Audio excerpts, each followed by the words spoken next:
On the other hand আমরা যদি এই পাশে যাই, এই পাশের মানুষটা আসলে এমন একটা জায়গায় পড়াশোনা করতে পেরেছেন যেটা আসলে মানে অনেক মানুষ এটা নিয়ে অনেক জেলাস, পার্টিকুলারলি আমিও অনেক জেলাস যে এরকম একটা জায়গায় শান্তিনিকেতনে যদি পড়া শান্তির যায়, জায়গা। তাই না? ওই টাইমটা কেমন ছিল? What was special about it?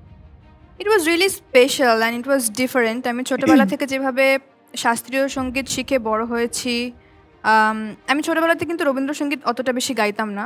আমার মা পুরোপুরি আমাকে ফোকাস করতে বলে শাস্ত্রীয় সঙ্গীতের ওপর, ওটাই গাইতে হবে 1 ঘন্টা 2 ঘন্টা ধরে, like traditionally.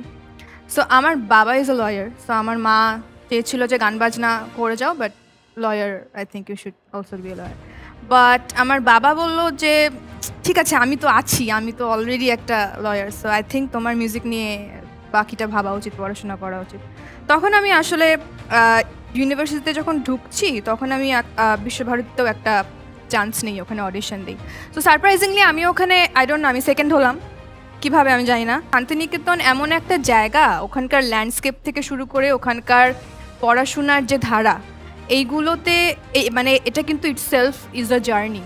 So I think আমি অনেক ব্লেসড যে আমি ওখানে নেচারের কাছাকাছি এরকম একটা ধারার ইয়েতে আমি পড়াশোনা করতে পেরেছি এবং আমার মিউজিক নিয়ে চর্চা করতে পেরেছি। অ্যাবসলিউটলি।